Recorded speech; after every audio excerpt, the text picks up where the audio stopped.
혹시 돌봄의 미래에 대해 생각해 보신 적 있으세요? 오늘은 기술과 인간의 따뜻한 마음을 합쳐서 우리 사회의 노인 돌봄 문제를 완전히 새로운 시각에서 풀어내는 아주 특별한 책 한 권을 소개해 드릴까 합니다. 정말 흥미로운 제안들이 많으니까 끝까지 함께 해주세요. 바로 이 한 문장. 이게 이 책 전체를 꿰뚫는 핵심 철학이에요. 앞으로 우리가 살펴볼 모든 놀라운 아이디어들이 결국에는 이 따뜻한 원칙을 어떻게 지켜내는지 그걸 확인하는 과정이 될 겁니다. 자, 그럼 어떤 이야기들이 우리를 기다리고 있는지 한번 볼까요? 모든 것의 시작점이 된 한밤중의 사고에서부터 우리 사회가 안고 있는 돌봄의 무거운 현실, 그리고 사람과 AI가 손을 잡는 혁신적인 해결책, 마지막으로 이 책이 우리 앞에 펼쳐놓는 거대한 미래까지 차근차근 따라가 보겠습니다. 이야기는 2013년 4월 아주 평범했던 어느 날 밤에 시작됩니다. 하지만 이날 이후로 모든 것이 바뀌게 되죠. 상상해보세요. 새벽 3시, 모두가 잠든 시간, 어르신 한 분이 넘어져서 30분 동안이나 홀로 고통스러워 하셨던 거예요. 당시 현장에 있었던 저자는 깨달았죠. 이건 개인의 실수가 아니라고. 요양보호사 3명이 29명의 어르신을 돌보는 구조, 특히 밤에는 이건 정말 불가능에 가까운 일이었습니다. 이 질문, 더 나은 예방은 정말 불가능한 걸까? 이게 그냥 보고서에 적힌 글자가 아니었어요. 저자의 마음을 15년 동안이나 붙잡았던 아주 무겁고 절박한 질문이었습니다. 문제가 터진 뒤에 수습하는 게 아니라 애초에 막을 수는 없을까? 바로 여기서 모든 탐구가 시작됩니다. 자, 그런데 이 하나의 사고가 사실은 우리 사회 전체가 안고 있는 거대한 문제의 아주 작은 단면에 불과하다는 걸 아시나요? 그 이면에 숨겨진 비용을 한번 들여다보겠습니다. 보세요. 돌봄의 무게, 이게 누구한테 쏠려 있나요? 압도적이죠. 73.5%가 여성입니다. 이 숫자가 정말 많은 걸 말해주고 있어요. 돌봄이 더 이상 한 가족, 특히 여성의 희생에만 기댈 수 없는 한계에 다다랐다는 뜻이겠죠? 1억 2천만 원. 이게 그냥 돈 얘기가 아니에요. 한 사람의 경력, 꿈, 인생이 담긴 금액입니다. 근데 더 무서운 건 눈에 보이지 않는 비용이죠. 돌봄을 하는 분들이 겪는 우울증 비율이 일반인보다 2배가 넘는다고 합니다. 가족만 힘든 게 아닙니다. 이 말 좀 보세요. 항상 두려워요. 얼마나 절박하면 이런 말을 할까요? 한쪽에서 벨이 울리면 다른 쪽은 그냥 속수무책인 거예요. 낮은 임금, 과도한 업무. 현장의 돌봄 종사자들은 매일같이 소진되고 있습니다. 이게 바로 현장의 목소리입니다. 문제의 핵심은 바로 이거예요. 시스템이 전부 따로따로 논다는 거. 병원, 요양원, 지자체가 서로 연결되지 않고 다 죄갈길을 가니까 그 사이에 텅 빈 공간으로 도움이 절실한 분들이 또 그 가족들이 그대로 추락하고 마는 겁니다. 자, 이렇게 암담한 현실 속에서 이 책이 정말 혁신적인, 희망적인 해법을 제시합니다. 바로 사람의 전문성과 인공지능 기술이 멋지게 손을 잡는 거죠. 먼저 케어 코디네이터입니다. 일종의 개인 맞춤 돌봄 매니저라고 생각하시면 쉬워요. 복잡한 서류, 병원 정보, 요양 서비스, 이 모든 걸 한 사람이 딱 맡아서 전문가로서 길을 안내해 주는 거죠. 정말 든든하겠죠? 그리고 또 하나의 주인공, 피지컬 AI입니다. 이건 그냥 센서나 알람이 아니에요. 직접 움직이고 어르신 괜찮으세요? 하고 말도 걸고 심지어 넘어지려는 분을 부축까지 해주는 로봇입니다. 말 그대로 24시간 깨어있는 똑똑한 보호사인 셈이죠. 이 표가 모든 걸 말해주네요. 왼쪽의 낡은 시스템과 오른쪽의 새로운 모델, 차이가 확 보이시죠? 문제가 터지고 나서야 허둥대는 게 아니라 데이터를 기반으로 미리 예측하고 막아주는 거. 책임도 개인이 아니라 사회가 함께 나누는 거. 패러다임이 완전히 바뀌는 겁니다. 자, 그럼 이 둘이 어떻게 함께 일하는지 한번 볼까요? 정말 영화 같아요. 밤에 어르신이 위험한 순간 AI가 먼저 다가가서 말을 걸고 부축을 해요. 동시에 보호사님 휴대폰으로 알림이 가죠. 그럼 보호사님은 이미 상황 파악 다 하고 도착하는 거예요. 예전처럼 놀라서 달려갈 필요가 없는 거죠. 완벽한 팀플레이 아닌가요? 그런데 이게 끝이 아닙니다. 이 책이 그리는 그림은 여기서 멈추지 않아요. 훨씬 더 크고 우리 사회 전체를 바꾸는 비전으로 나아갑니다. 이 로드맵을 좀 보세요. 그냥 막연한 꿈이 아니에요. 2025년부터 시작해서 단계별로 뭘 해야 할지 아주 구체적으로 나와 있습니다. 그리고 맨 마지막을 보세요. 개성의 남북 공동 돌봄센터라니 평화복지라는 말. 정말 가슴이 웅장해지지 않나요? 맞습니다. 이 책은 그냥 좋은 아이디어를 모아놓은 게 아니에요. 15년 동안 현장에서 직접 부딪히면서 만든 정말 피와 땀이 담긴 실행 계획서입니다. 그래서 이 책이 더 현실적이고 더 가치가 있는 거죠. 오늘 이야기 정말 흥미롭지 않으셨나요? 이 책에 담긴 더 구체적인 내용들이 궁금하시다면 꼭 한번 직접 읽어보시길 추천드려요. 요즘엔 전자책으로 정말 쉽게 볼 수 있거든요. 교보문고나 예스24, 리디북스 같은 앱에서 그냥 제목으로 검색만 하시면 돼요. 바로 미리 보기로 몇 페이지 읽어보실 수도 있고요.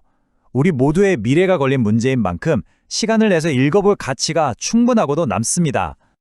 기술이 점점 더 사람의 일을 대신하고 있습니다. 심지어 돌봄까지도요. 이럴 때 우리는 무엇을 해야 할까요? 어떻게 하면 이 놀라운 기술에 따뜻한 사람의 자리를 굳건히 지킬 수 있을까요? 이 책이 그 질문에 대한 아주 강력한 답을 우리에게 들려주고 있습니다.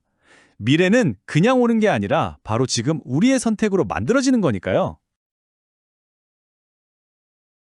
안녕하세요. 오늘 우리가 함께 살펴볼 이야기는요. 한국의 노인 돌봄 위기를 해결하기 위한 아주 야심찬 제안에 대한 겁니다. 여기에는 사람과 기술, 그리고 심지어 평화에 대한 비전까지 정말 독특하게 결합되어 있거든요.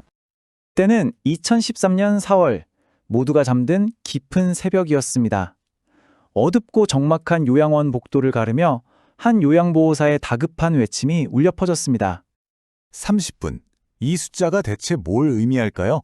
바로 피 어르신이 차가운 바닥에 넘어진 뒤 발견되기까지 속절없이 그냥 흘러가 버린 골든타임입니다. 이 짧다면 짧은 시간 안에 우리 사회가 마주한 돌봄 공백이라는 정말 거대한 문제가 고스란히 담겨 있는 거죠. 그런데 이 30분은요, 그냥 안타까운 사고 하나로 끝나는 얘기가 아닙니다.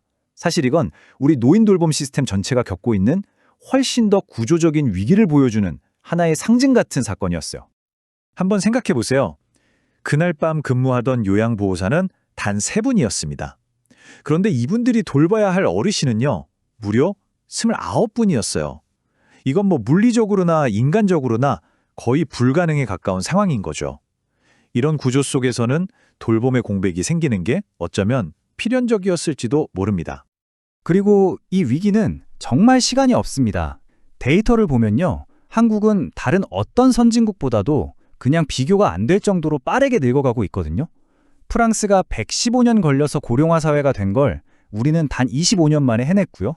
미국이 15년 걸려서 초고령 사회로 들어선 걸 우린 단 8년 만에 끝내게 됩니다.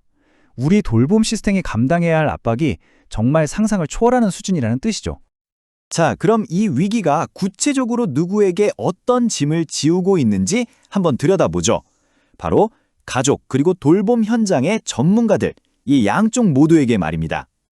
어머니를 요양원에 모시는 게 맞을까요?